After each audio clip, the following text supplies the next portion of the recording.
I'm a reporter for the Daily Chronicle. If there's one thing that I've learned throughout my years as a reporter, it's that the end of the story is rarely the end of the story. In fact, sometimes it is just the beginning.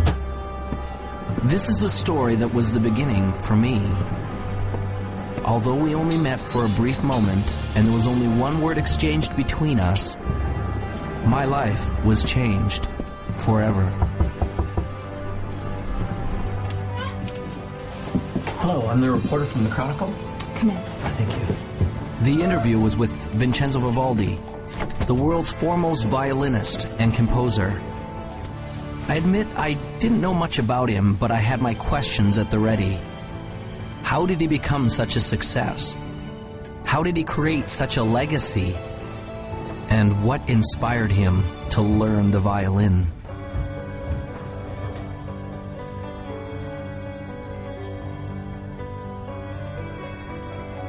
I felt as though I was stepping on sacred ground when I entered the old man's room. I could feel that his time to depart was drawing nigh.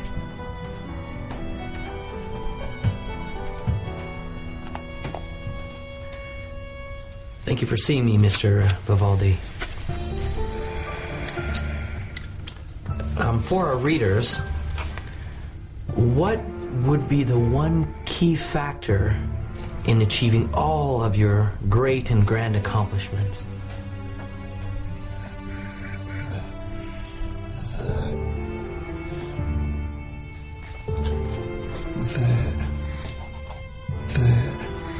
The Opus.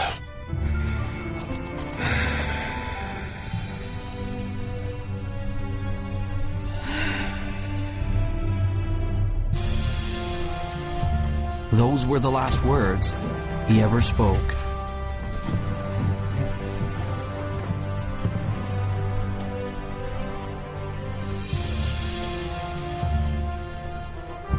As I left the house that day, I now had a greater question than when I had arrived.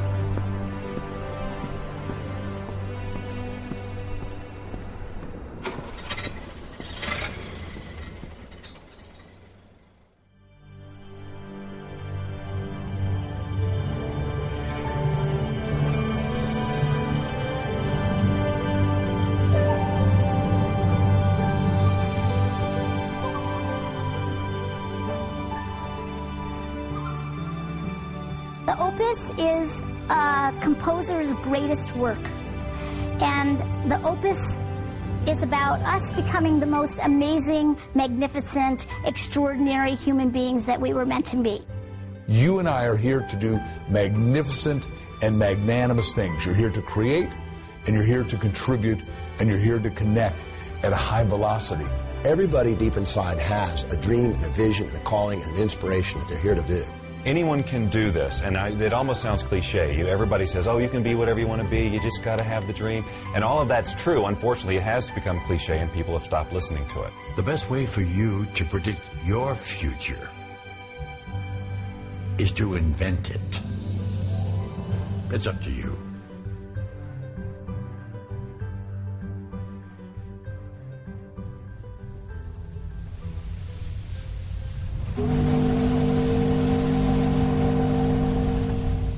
Vincenzo came to America when he was 7 years old. He came from the old country, Europe. When he got on board the boat that would take him to America, he had no idea he was about to encounter two things that would change his life forever. One was a new country. The other was a teacher and a violin.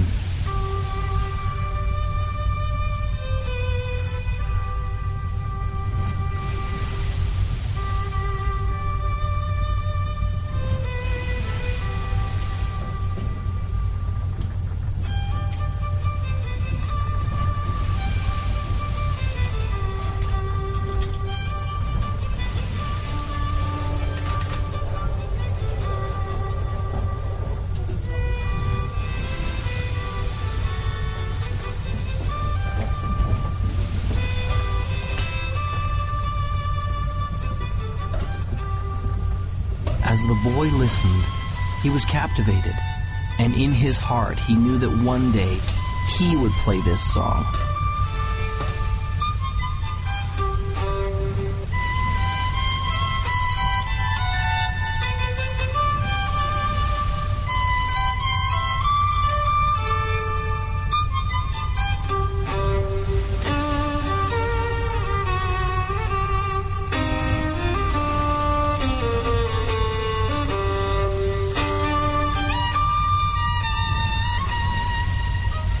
Vincenzo said that he wanted to play like that one day. Do you really believe that? Do you really believe you can? The old man asked. The young boy replied, yes. That is the key to unlocking your opus. The old man smiled and told him that he had just begun on the road to becoming great. He gave Vincenzo a notebook and told him to write down exactly what he wanted and to keep the book with him always. Vincenzo wrote that one day he would become one of the greatest violinists the world had ever known. The old man put his hand on the boy's shoulder. When you get there, don't stop. Remember, your opus isn't what you do. It will be the legacy of what you've become. Vincenzo did not understand. The old master smiled and said, one day you will.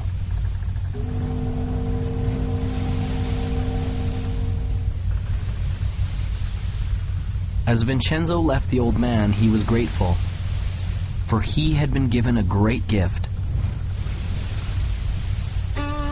And although he would never know the man's name, the man had changed his life forever.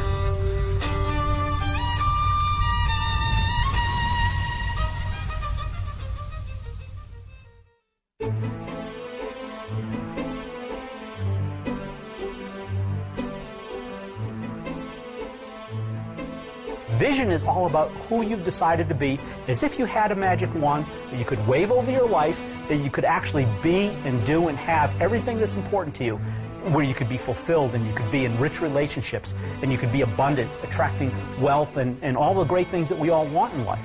You know, you can start your, if you will, your path at a very early age or start it much later in life. I don't think it really matters when you start.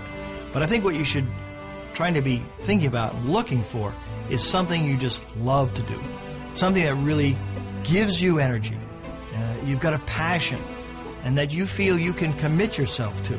Some people get into vision and purpose and they make it so huge, or they think it has to be so big that they scare themselves and they almost freeze themselves. They don't come up with anything. Your vitality in life is directly proportionate to the vividness of your vision.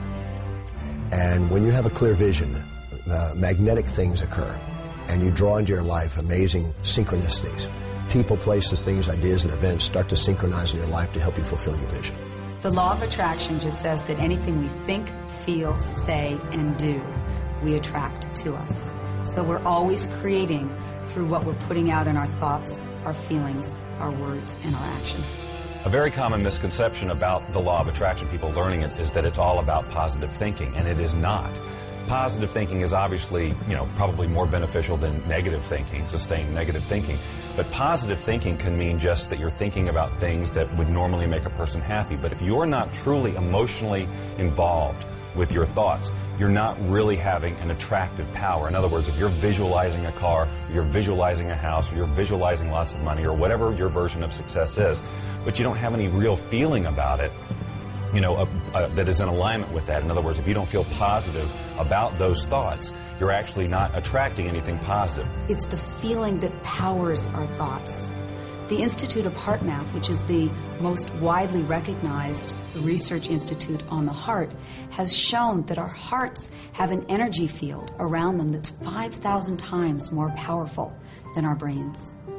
So this is the real power source for people. And when we want something from our head, it can only go so far. But when we power it with the feeling in our heart, the feeling of knowing that I can get it, the feeling of love behind that thought, then we are moved to the inspired and far beyond what you ever thought you could. It is okay to believe in yourself. Start now. Start today. You are the greatest you that will ever be.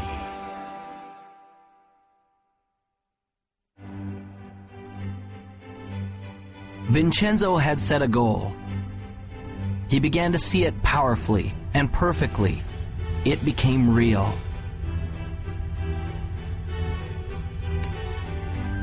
He experienced it in his mind and in his heart. He was living it vividly as though it had already happened.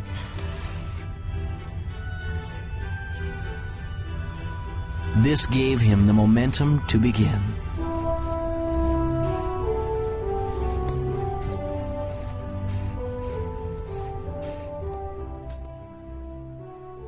I think that the only way you can get to your goal is by having a clear vision. And I feel that that clear vision doesn't necessarily come from your head, but that it comes up from inside of you. That the more we access our gut feeling, the more that we access our core individuality and listen to what it is that's wanting to be said through us, then we have a clear vision of what we're about. The problem is most people don't really have that clear vision of what success is for them because they've never felt like they were allowed to have that vision for themselves. They always felt like they had to live in to somebody else's idea of what success is. I think one of the steps that people may not do quite properly is that first step of intention.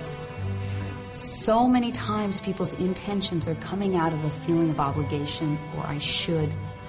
When I find that people really stop, which is a hard thing to do in our society, to stop, but it's the thing that is most required for us to stop and turn inward.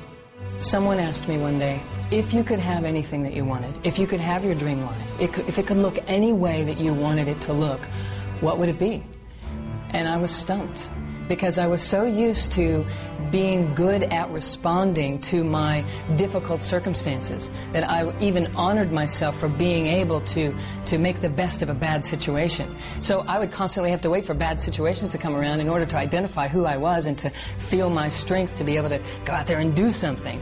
And so when someone asked me, well, if you could just be on the front side of something like that and just have it be whatever you would want it to be, what would it be?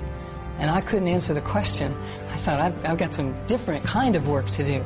The only way you can get a clear picture of where you're going and to understand what it is that you want out of life, you must silence the restless thoughts that are going through your mind. And you have to ask yourself, what do I want? How do I feel? And where do I want to go? In the 1960s, President Kennedy suggested that NASA was going to put a man on the moon by the end of the decade. And NASA took the plan and they said, okay, what's success look like? Success looks like not man on the moon, but astronaut safely back on Earth. So they said, let's plan from there. So there's a group of scientists who looked forward to success and said, let's work backwards and put the plan in place. Now the problem most of us have is we don't have a clear vision of what success is. I started thinking about the creative process of living your life as it relates to creating music, because I enjoy creating music and I always have. And it comes back, and I saw the parallel so clearly between how the process is the same. When I sit down to write a piece of music, it's generally born out of some inspiration. You know, I don't work under the rules that you have to write this type of piece of music, it's got to be 30 seconds and it's got to be this beats per minute. You know, I have because I do it for fun, you know, I have full creative control, so I work from inspiration, just as we should work from inspiration in our lives. That is what should guide us. That is what it should help us to create our vision, a feeling of inspiration, not someone else's sense of passion or their likes or interests, but our own. I have a philosophy of life, and that is this. Achieving any type of goal in your life is 99% intention, 1% methodology. Is being crystal clear about what you want and the how, the methodology, will show up later. When people talk of clarity, it often gets described as just writing down your goals. The most important element is often left out. That's finding your motivation. If you want to get to your goals quickly, you've got to have clarity on why you want it. What does it mean to you? Why do you need it in your life? And the stronger and more important the why, the more power you will have to pursue that goal.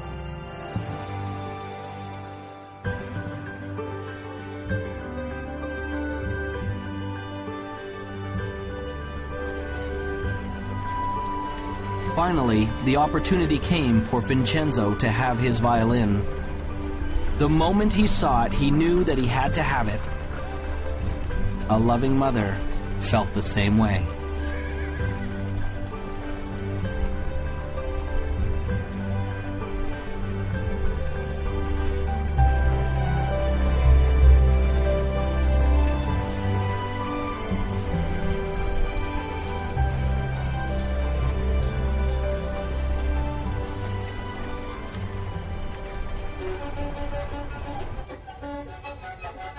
It was not as easy as it looked.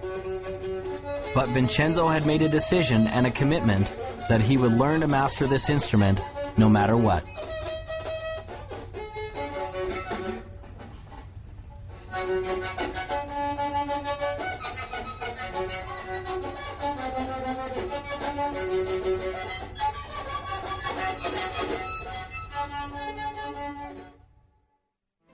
Finding your clarity starts from first setting goals, not just thinking them, inking them, writing them down, having that vision board. Put those things on your board, the way you picture your life to be, the lifestyles you want. It's okay to brainstorm it. Start with an idea, I've always wanted to do this, and flesh it out. Really describe what you want your life to be.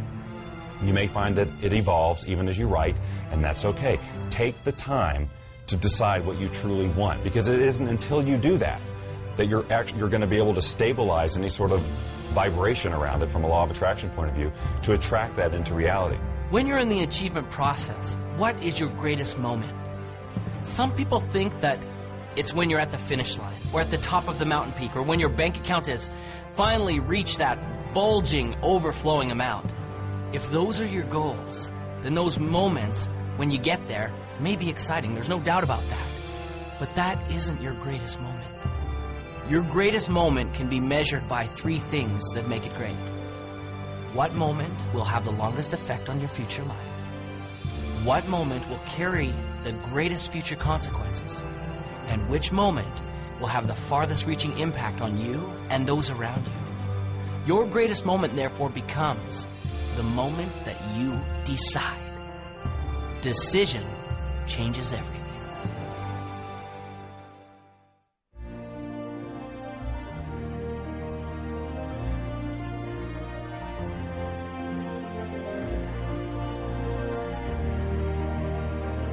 As Vincenzo grew from a boy to a man, he never lost sight of the dream.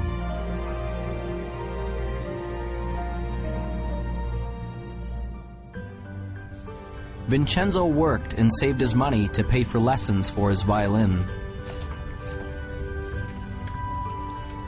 He's doing it again.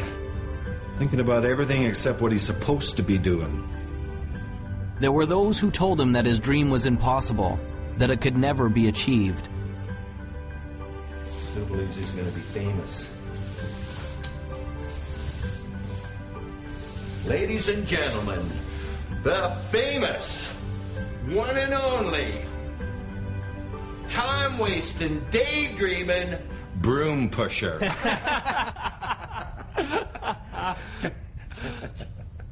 But he remembered the words of the old master on the boat. Do you really believe you can? That is the key to unlocking your opus. Vincenzo! Sweep the floor, boy! Sweep! Vincenzo gained courage and continued forward.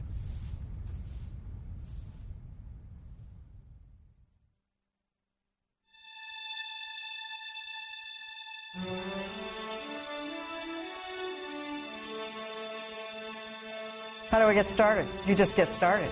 Most people wait. They're waiting for their time. Wait till I know more. Wait till I do more. Wait till I learn more. Wait till my time is right. Your time is now. So just get started. You can't sit on the couch and eat potato chips and expect things to happen. You visualize and you materialize, yes, but you must act. A mediocre plan today is far better than a perfect plan tomorrow, because tomorrow never comes. We all know that New Year's resolutions last 30 days or 3 weeks or 3 days or for some people 3 hours. And that's a result of this great commitment. And what I want people to do is to step back and, interestingly enough, to essentially dial it down. Focus on what you can do, not what you could do. If you can't get the big picture, start with the small stuff. A decision isn't something you take lightly. It isn't a wish or simply saying, I'd like to. There will be no power in it until you say with clarity, I will do it, and attach that commitment to some action. What will you do to get things started? I'm a big believer in planning. Partly because my first career was in the television industry. And if you don't plan a program, you're asking for a disaster. That's not to say that you set a plan down that's absolutely rigid. But you put a plan down that you can then change and adjust as you need to when you're going through the production. Same thing with the writing of the music. I start with an end in mind in terms of how I want to feel, but I don't have every note already written in my head. That's what makes this process so fun and creative, because the minute you feel like you have to go here because that's where you said you were going to go in the first place, the song has to sound like this because that was my original vision, you cut off all sorts of possibility. You don't have to know everything before you get started. Top achievers never have all the answers, and they also don't wait for all the answers to come until they get started. They just get started. They don't let questions paralyze them. They understand how to face the unknown and have the courage to do new things without all the answers. They know that the answers will come, and they adjust their course with each step forward that they take. Most of the answers come in the action, not in the calculating. You've got to learn that too. When you're up against the unknown, remember this phrase. Top achievers are not perfectionists. They're improvisers. Get started. It's hard to start. It's scary. And I know I've seen in my own life that some people they're just waiting for everything to be perfect. There is no perfect time. You never have a perfect plan. But you need to move forward. If you're convinced and you're passionate, it will develop. Have some faith. It can happen. It will happen. You got to stay positive, but you got to keep moving forward. And you got to keep moving forward knowing you don't have all the answers. I wanted to be a fighter pilot my entire life, but back in 1986 there was an experience which pretty much dashed my hopes up against the rocks. Back in 1986, the movie Top Gun came out, and you'd think that would be a source of motivation for me, but really what it was everybody else at that point now wanted to do the same thing that I wanted to do. Everyone wanted to become a fighter pilot because they all wanted to be just like Maverick. And what I knew back then was I was a pretty average guy. I knew that the people who were ahead of me were smarter, faster, they were stronger, and I thought, man, I'm not going to be able to do this anymore because all these people now want to do what I want to do. You know, we're being honest here, so I'll just tell you, I failed kindergarten. And I don't know if you know what it takes to pass kindergarten, but you basically need to be able to stack blocks and not eat glue, okay? That's pretty much about it. So I failed kindergarten. I know that I'm a pretty average guy, okay? And I look at all these people who are ahead of me, and I'm thinking, man, there's no way I'm going to be able to make it. But, I followed through with my dreams, and I pressed on. And what I realized through that experience was that I may have been in the 5th percentile on the bottom, but the 95% of the people who were above me never took any action. Often people have a great idea, and they get excited about it, and they go, wow, I'm going to go do this. But you know something? They don't do it. They think about it, they get excited about it, maybe for an hour, maybe for a day, maybe even for a week or a month, but it dies. They don't take action. They're really not committed. They're really not passionate for it. It's like a passing idea. And so one of the things to be successful, one of the most important things to be successful is, okay, you've got a dream, you've got a vision, you've got plans, and now you've got to go for it. If you believe in something fully, you take action. I always tell people the last 6 letters of the word attraction spell action, and most people are focusing on this part and they're not doing the doing this. So when you believe that it's going to happen and you're visualizing clearly and you're holding all that energy, what will happen is you'll start attracting to you not necessarily the car, but opportunities, strategies, resources, books, etc. that will come into your life. If you don't take action, you won't get the results. You must take action. It may be very small, it may be very big. It's what I call inspired action because it's something that's coming from within you. You get a little knock at the door that says, attend this seminar, go to this movie, buy this particular book, whatever it happens to be. Your part in this co-creation process is to do it. I was successful, really, in a lot of ways, just because I went and did it. I took action. And so you're sitting here today, you've got a dream, you've got a goal, you've got an aspiration, you might have an invention, $1 million idea. And what's sitting between you and the execution of your dreams can be simply summed up in this. Take action. Implement. You grab the bull by the horns, you put the throttles up in afterburner, you live your life at the edge of the envelope, and you will be successful.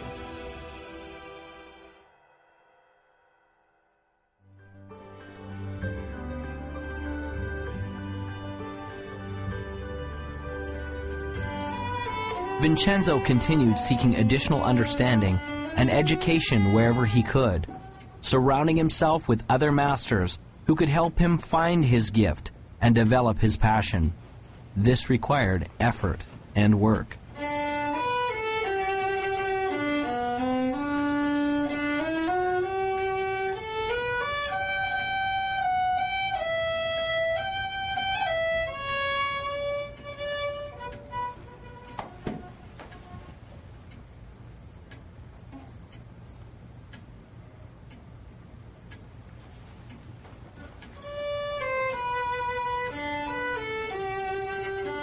As he practiced and persevered, his skills became more fine-tuned, and the instrument began to sing.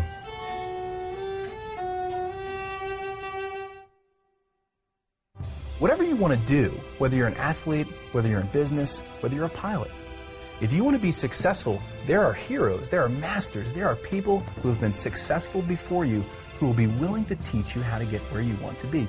You don't need to fly solo in this life.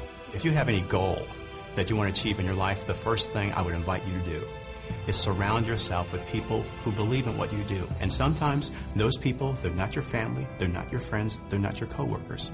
You actually have to create that. You have to create your own, what I call your own mastermind, your own board of directors of people who will support you. My adage is that if I'm ever in a room with 5 people, I want to be the dumbest one in the room. I don't want to be the smartest guy in the room. I want to be the dumbest one in the room. If I'm the smartest guy in the room, then I'm not listening to anybody. Then I think I already know it. Then I think they're not capable of teaching, training, sharing, or giving me anything of value. But if I think I'm the dumbest one in the room, then all 4 of them are brighter than I am. And I can learn from any one of them. And what that causes me to do is to shut up and sit down and get a chance to learn, because most of us are talking so much, we aren't listening. I like the idea of modeling other people's success up until the point where you reach something that, hey, this isn't me. It's not me to model this guy like that. Because if you try, it will not work. You'll send out this really weird field of resistance and things will not work for you, no matter how successful that other person is. So I model lots of people, but not one particular person. I will look for things that they do and then say, I can incorporate that into my plan for sure. This guy over here, no, not so much. This is where I leave him and go to somebody else.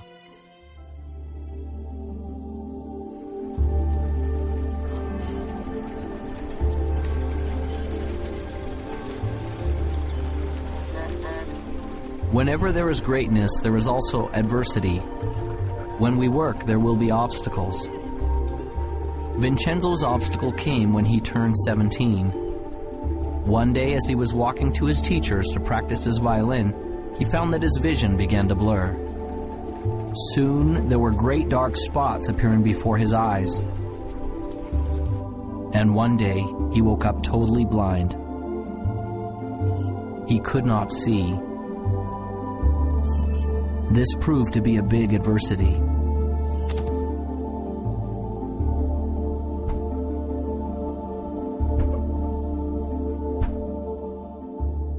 On March 10, 1981, I thought I had the world by the tail. I was Mr. Egotistical. I was self-centered. I was center of the whole universe, and so I thought. I was very successful. I'd gone into the life insurance business, making a lot of money.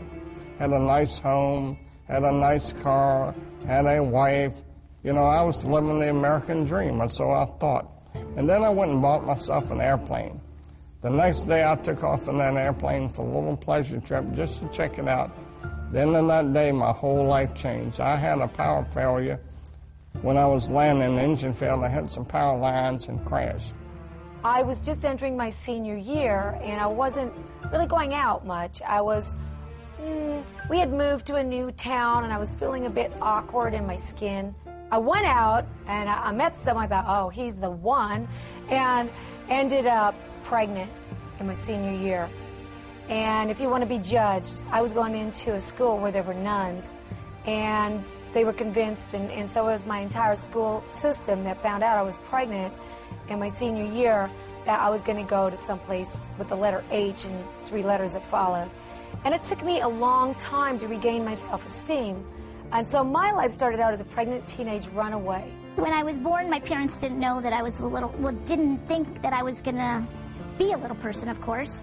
So that was a big surprise. And they had some difficulty with it, some challenges with it. Then I went off to school, and I had challenges with kids there teasing me, calling me names, stuff like that. 4 days later, I woke up in the hospital. I was in coma 4 days, and I was in bad shape. My neck was broken at the first and second cervical vertebrae, and my spinal cord was crushed. The nerves that control my diaphragm were destroyed, and I couldn't breathe.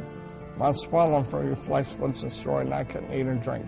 Every muscle in my body was destroyed. I couldn't do anything but blink my eyes. My bowel, blood, and kidneys didn't have function. I lay there for 8 months in that hospital. All I could do was blink my eyes. The doctor said it was hopeless. I prayed that I could learn something through this experience, and maybe one day I could help others through it. Well, I gave birth to a little baby girl, and I kept that little baby girl for 5 months. And it was a tough 5 months. It was a tough road to hoe. I worked 3 jobs, and I couldn't really make my ends meet. One day I made a decision to place her for adoption. And when I did that, and the lady came and took her away and drove away with my baby, I thought I was the worst sinner on planet Earth. And it took a long time for me to regain self-esteem and to come to know myself that I was a valuable person and I was a valuable part of this society. And in 4th grade, a turning point came for me, one of the first ones, when I realized that being a little person wasn't something that, like, wasn't a costume that I could take off one day, that actually I was going to be a little person for the rest of my life. And my friends were now at least 1.5 to 2 feet taller than me. I wasn't just the short kids in the class. I was now significantly different. 8 months later, I walked out of the hospital on my own 2 feet. The doctor said it was impossible, but I walked out of there. But that wasn't the end of the journey. That was just the beginning, because I had 5 more years of intense occupational physical therapy. So I went to work. And when I went to work, I decided I was going to make something of myself. And maybe one day I'd see that little girl again, and maybe I'd be able to be an example, a living example of something wonderful. One day I was sitting with my teacher for spiritual and personal growth, and he said to me, "You know, Peggy, I noticed that you spend a lot of time in this fantasy that one day you're going to wake up like an average-sized person, or as an average-sized person, and all your problems are going to be gone. But that's not really so realistic. And I bet your success level would be much higher if instead you focus on the things that you can change. The things like your attitude, your beliefs, your connection to spirit, all those kinds of things." So that was a turning point for me. And I actually looked at that and I was like, oh my God, I'm believing in this fantasy. And I had to come to terms with the fact that I had to accept that I couldn't change my outer size. But I saw that I could change my inner size. See, it didn't matter what the doctors thought. It didn't matter what the medical profession thought. It didn't matter what other people thought or believed. What really mattered was what I believed. See, a lot of people think, well, I can't do this, I can't do that, because everybody tells them they can't do that. And I tell them it doesn't matter what other people tell them. It matters what they think. Well, last year on Mother's Day, now we're talking 27 years after that day when that lady drove away with that baby, I got a call from guess who? My little daughter, Jackie. And she said on the telephone, "Could I call you Mom?" That was huge. That was huge for me. And I don't care what happened to you in your life. Someone told you you're a sinner and you're so down and out that you think you're nothing and you're a nobody. You're a somebody. You find it within yourself and you get up. Pull yourself up by your bootstraps. You get out there and do good works. Jackie and I have become real good friends today. And I thank God she's a valuable part of this life. You know, I barely finished high school. Today I sat on the Harvard Women's Leadership Board. I have gone from the depths of darkness to the height of amazing, amazing joy and even ecstasy. I always say that I used to cry every day out of sadness. Now, I cry most days out of joy.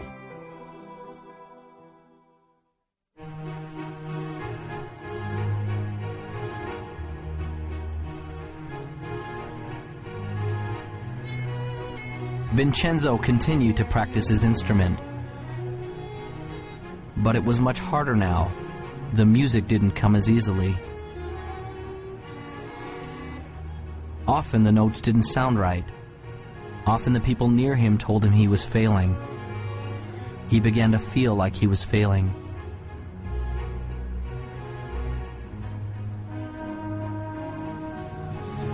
I can't.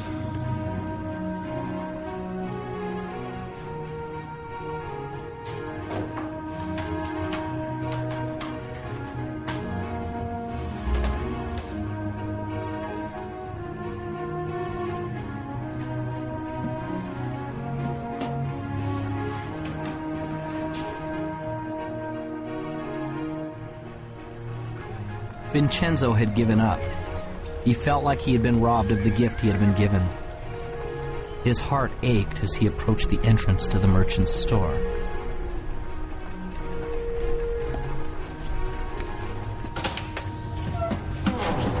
Hi, Vincenzo. A surprise. What brings you here? I'd like to sell my violin. Those were the most painful words that he had ever spoke. Are you certain about that?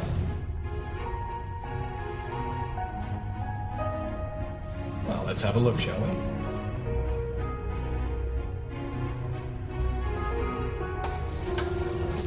Oh my. Isn't this the same violin I sold you many years ago? And you want to bring it back to me? Yes, I do. Well, I'm certain you've kept it in fine condition. But I really have to know that it works. So, would you do me a small favor, Vincenzo? What's that? I wonder if you would play a little bit for me, Vincenzo. I don't have my music with me. Sometimes we don't need sheet music. Sometimes music is in the soul. So, this one's for me. Reluctantly, Vincenzo took the violin and, placing it properly in position under his chin, he began to play.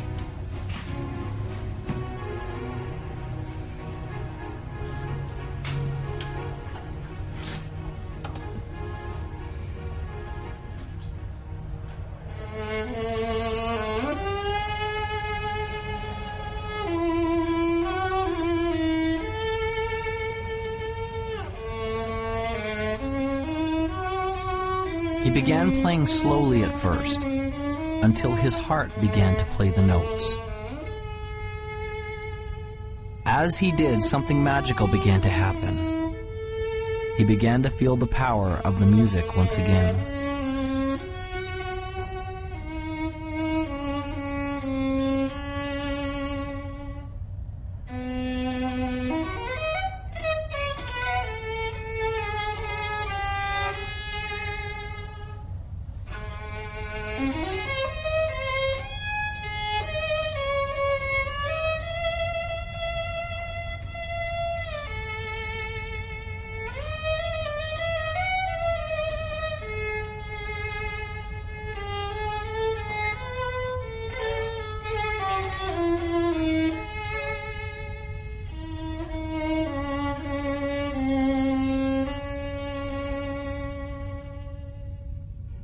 When he had finished, a change had taken place, and there was hope.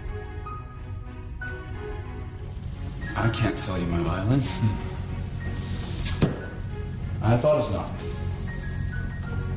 You keep the violin, Vincenzo, and play, all right?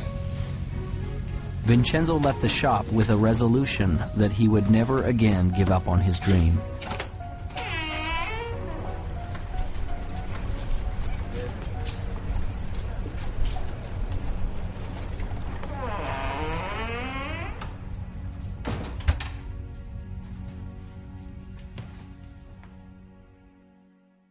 Everybody experiences failure. And if you haven't, it's just because you haven't done anything new. Because everything new requires failure. It's just a fact. In education, there's a term designated for new learners. It's called the J curve, a J. When we start, we may begin here. As we begin to implement the new experience or information in our life, we initially struggle or perhaps even fail. But as we learn the lessons from our failure and are persistent, we become competent and very successful with our new lessons or experience. And as we get competent, things go up dramatically. That's a J-curve. Most things in life come to us that way. So as we encounter feelings of frustration, we need to understand that it's normal, and we will get through it if we persevere. There was a software executive who made a huge error, costing the company millions of dollars. And this is a true story. Millions of dollars at this one mistake or one failure he had made. So he went in, he was called in to see the chairman and the CEO. And of course he brought his resignation letter. And he handed it to the chairman. And the chairman said, what are you doing? We just spent millions of dollars educating you. You can't leave us now. Now, not every employer is going to be that compassionate, but the universe is. Every one of us gets rejected, and what you and I need to do as individuals is reject rejection. Make yourself rejection-proof.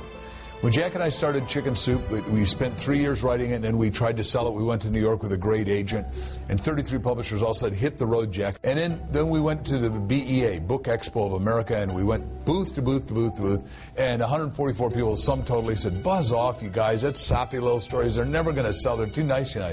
The secret word that every winner knows is called NEXT, next.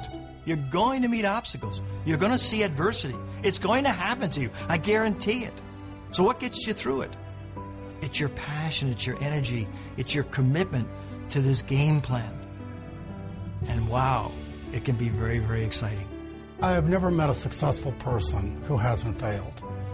Never. Not in the course of my lifetime, not in the course of my reading, not in the course of my studying, not in the course of mankind. Have I ever met a successful person who hasn't failed? Now, the difference between successful people and people who are unsuccessful, because we all will fail, is successful people learn how to deal with failures. They learn how to accept it and embrace it and understand it and learn from it. And it doesn't become a negative to them. It becomes a learning. It becomes an education. It's a tuition they paid for the education they got. You get a challenge or something you think is a setback. It's only a setback in your initial perception, and only when you don't stop and look at how it could serve you. See, the master is the one that takes whatever happens in their life, supportive or challenging, and asks how does it serve them and their mission. Because there's never what happens on the outside. It's always how you perceive what's happening on the outside. So if you can take a challenge and you say, okay, so how are I going to use this to my greatest advantage, and what are the benefits that I'm going to get from this, and how is it going to help me fulfill my highest values, and how is it going to actually give me a step forward? If you ask that question and answer that question, it's not an obstacle.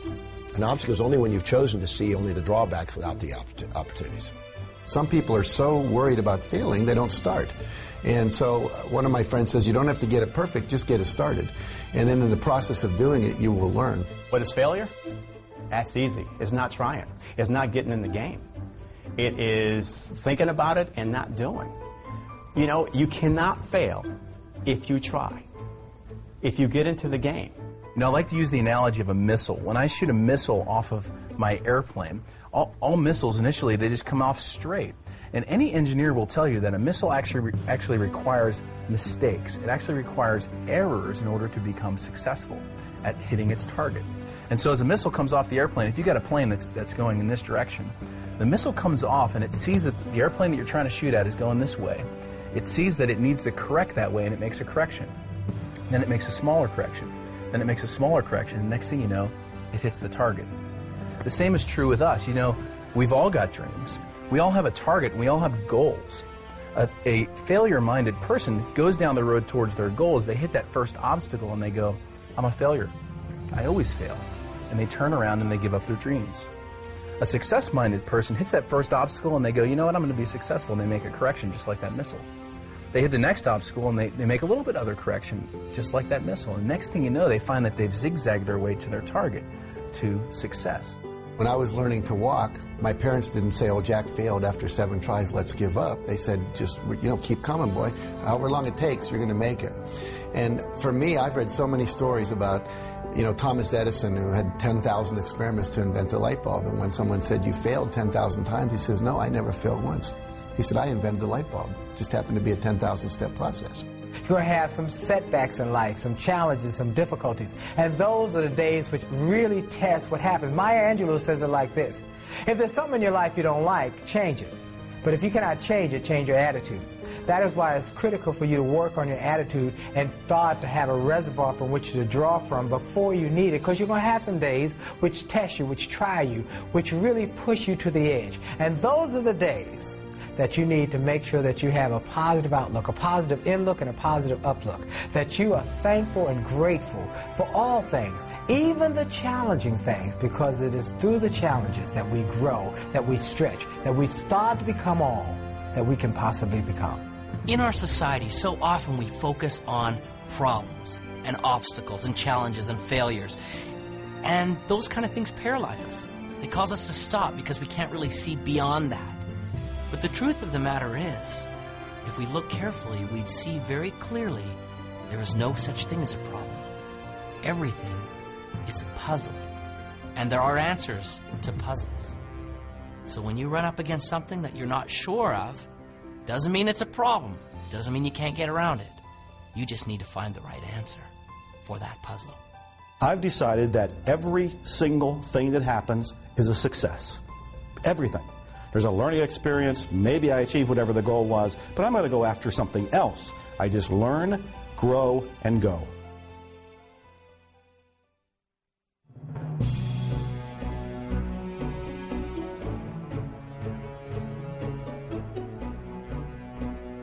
Once you reach a goal, whatever that is, or achieve a vision, and it may have evolved and it may be very different than when you first set out, you are basking only momentarily in that sense of accomplishment. You can enjoy it. Doesn't have to be a letdown, but what you'll find is that you've naturally expanded who you are, who you can be, and you'll have another vision that's even bigger. If you want to have like success become an ongoing habit, here I am at the top of my game, 100 million books sold and so forth. For me, it was never about selling books. It was always about making a difference. You can't stop making a difference. Making a difference is something that continues forever. It's the little things that you do on a daily basis that get that momentum ball turning. And all of a sudden, after a while, you have so much momentum behind you, you couldn't stop it if you tried. You can have addictions that are actually good for you, that are actually taking you forward in life, that are actually keeping you healthy and happy. And success is one of those. When you start tasting success, you want more of it. Aristotle said, excellence is not an act, it's a habit. So you get in the habit of excellence, and then you can go as high and dimensional and multi-passionately purposeful as you want, which is, you don't want to just do one thing, you want to do a multiplicity of things, because when the game called life is over, you look back on life, the only thing you can take with you is your memories. So you want to create a basket full of life memories that are worthy of you, that are valuable, that are vital, that are just exquisitely good. The only difference between people who are happy and those who aren't is their habits. So it's really a very simple thing. It boils down to only one thing. What habits are you choosing day in and day out? And the good news is that every day you get a new choice to pick new habits all day long. Every decision you make in every moment is determining the habits that you'll have today and tomorrow and the next day, and the outcomes that you'll have in your life. So if you want a life that's successful, choose the habits of successful people. If you want a life that's happy, choose the habits of happy people.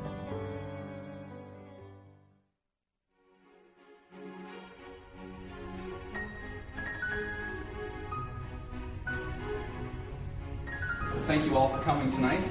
It's a pleasure to know you're out there. I'm going to be playing a piece. Slowly, Vincenzo was offered opportunities to perform his music at local venues. Although these locations were not ultimately where Vincenzo wanted to be, he poured his heart into each of these performances. Each of them was a step in the right direction, and he let his passion shine through from the beginning.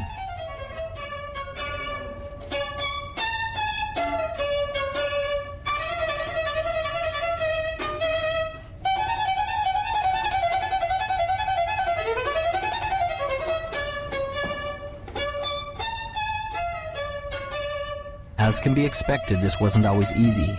There were times he was afraid, but as he faced each challenge and each frightening moment, he seemed to build momentum and increase in his greatness.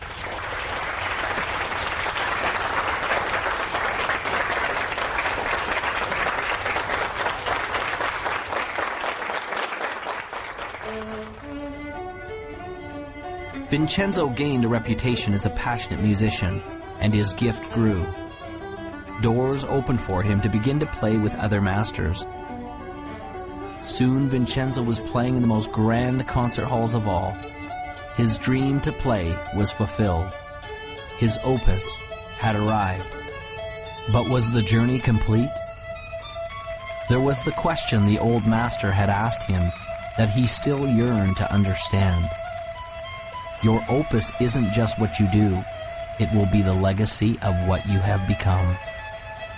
Vincenzo thought in his mind often about what this could mean. Was this the legacy of the man he had become?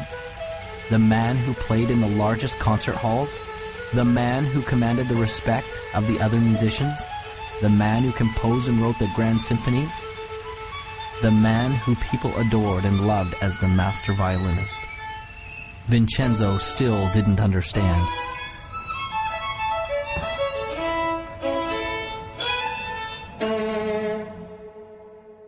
I think we have in our own DNA, sort of this need, if you will, of assisting others and helping them move forward towards their own goals or vision. And some of the greatest rewards in my life have been watching the success of others that I have been associated with. Henry James said that nothing of the senses will ever satisfy the soul. The only thing that satisfies the soul is gratitude and love.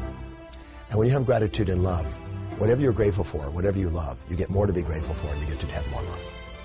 And so the second you achieve something, you're automatically yearning inside and called inside to ever greater achievements. We're all here for what purpose? We're here to give. We're here to interact. We're here to create. We're here to love and to support. And those are all giving. Those are all giving things. Most of the successful people that I know have a basic fundamental philosophical foundation that says giving back is the key to success.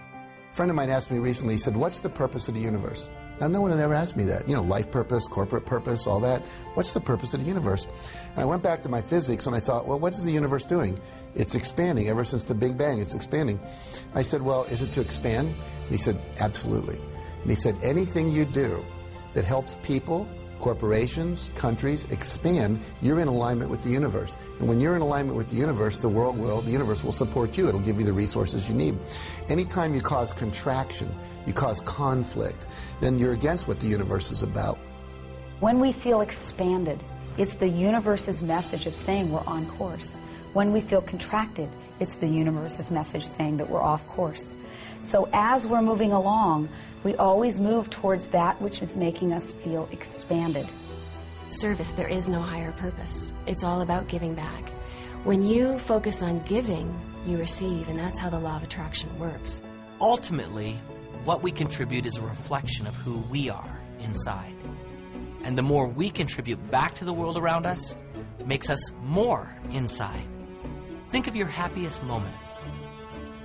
Got it? I'm confident that it will have very little to do with accumulating wealth, and it certainly wasn't a moment where you were alone in your room watching TV. I'd be willing to bet that it was a moment where you did something for someone that they could not do for themselves, or when you helped someone realize a dream, or you shared a little of you, the real you. And in the end, isn't that what life is all about? It's never about what you had. It's about what you did and the difference you made while you were here.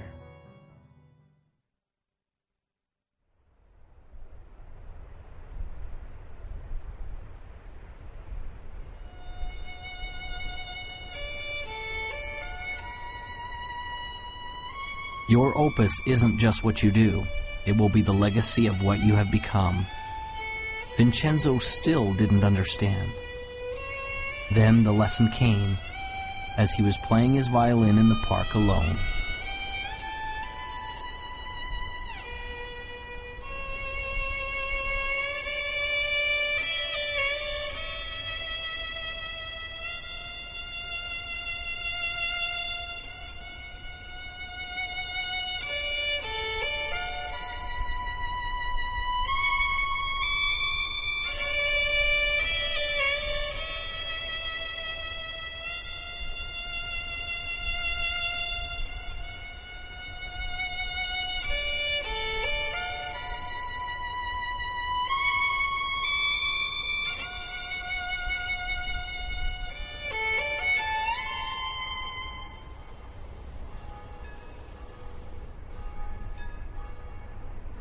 And so Vincenzo passed along the message that had changed his life.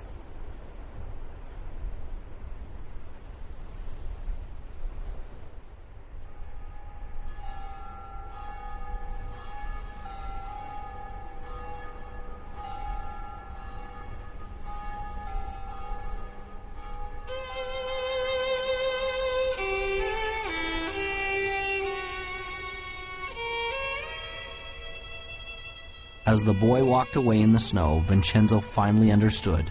It was almost as if the voice of his old friend the master came to him. Remember, your opus isn't just what you do. It will be the legacy of what you have become. Imagine, if you would, a hot summer day in the year 1944. Campus, Morehouse College. Dr. Benjamin Mays, the president of the college, sits at his desk. There's a knock at the door. He says, "Come in." He sees the door swing open, and a man and a teenager are in the doorway. He runs to grab the hand of the man, Martin Luther King Sr., Daddy King. Daddy King steps in and says, "Dr. Mays, I'm not going to take a lot of your time. I just came to introduce you to my son, Marty." We call him ML. His real name is Martin Luther King Jr. He's 15. He's going to college here in the fall. Very bright boy. But he's missing something, and I need a big favor. No, I don't need tuition as bigger than that. No, I don't need room and board as more critical than that. I came to ask you, would you teach my son how to dream? Please teach my boy how to dream. And Dr. Mays gave young Marty a piece and said, "Young man, read this piece every day, and it'll change your life." And he read it, and it changed his life. And I got hold of it, and I started reading it, and it changed my life. It's so profound, yet so simple. It simply reads, "It must be borne in mind that the tragedy of life does not lie in not reaching your goals. No, no, no. The tragedy lies in not having a goal to reach for. It is not a calamity to die with your dreams unfulfilled, but it is a calamity not to dream. It is not a disaster to be unable to capture your ideals, but it is a disaster to have no ideals to capture. It is not a disgrace not to reach the stars, but it is a disgrace to have no stars to reach for. Not failure, but low aim is sin. You've got to dream big dreams, impossible dreams, dreams that will make a difference, leave a legacy, and a dream that will be your opus, your reason for coming to this planet." I truly believe that all of us are very special. We all have some unique, different, wonderful qualities. We shouldn't compare ourselves to others and say, well, they're so much better. We need to find our own special gifts. And as you find those gifts and you become passionate about those gifts, you move towards those gifts and take action. So if you've been watching the Opus, the time is now to take action. No more praying, no more wishing, no more hoping that great things will happen to you. Move forward. Take action. Become successful. We are all creating our own opus. We will all leave that legacy. You come to the end of your life knowing that you have lived from the inspiration of your heart and that you've lived a life of love and of joy and of happiness. Because I tell you, you can achieve success in life, and that doesn't guarantee happiness. We have to come from love and from that inspiration of why am I here, and you'll be happy and you'll be successful. You know in your heart that you want to do something. It might be open a business, it might be open a service, it might be write a book, it might be do any number of things. It's unique to you, but you haven't done it yet. You now have the beginning of some motivation. Your heart is pumping a little faster. The sweat is on your brow because you are excited about this. I want you to take action. I want you to go out there and do something. I want you to dare something worthy. I want to be able to say at the end of my life, did I do everything I could with everything I was given? I want to be able to say absolutely. So it's never done. As long as you're green, you're growing. As soon as you're ripe, and you're raw. The joy in your life, the passion in your life, and the success in your life will come when you're brave enough to say, this is me, and then go be that person. Most people tiptoe through life hoping they make it safely to death. And life is more than that. It's more than just tiptoeing from the time you're born to the time you die, making it from day to day. It's much more than that. but yet most people never realize that. I know that I'm not just a body and a personality, that there's something much, much deeper and greater and actually magnificent inside of me, something extraordinary. And the more that I live from that place, the more that I'm able to see inside of other people that they're extraordinary, that they're awesome, that they're amazing. And the more and more I live from that place, the more I see that each moment of my life is amazing and magnificent. That is the gift that's come out of my challenge. That is my opus. Now you have the tools. You have a vision. You believe you can do it. You're clear and you know why you want it. You have a first action to get started with. You know where to go for help. And you know failure can't stop you, only slow you. You are the composer of your life. And your greatest moment is before you. It is decision. What will you decide to do now?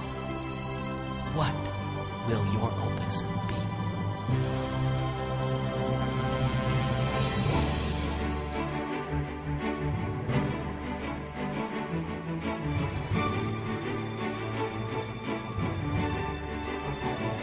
Your opus isn't just what you do.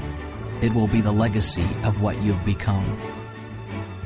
One of God's greatest requirements with lasting success is to teach the man who possesses it. To teach him about himself and to allow him to contribute what he has been blessed with back to the world.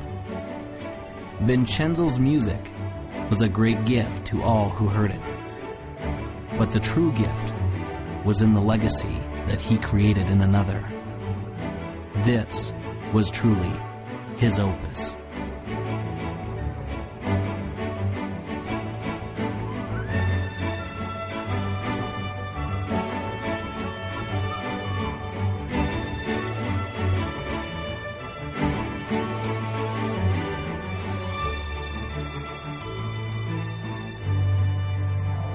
And now, as time passes, there's a question that each of us must ask ourselves.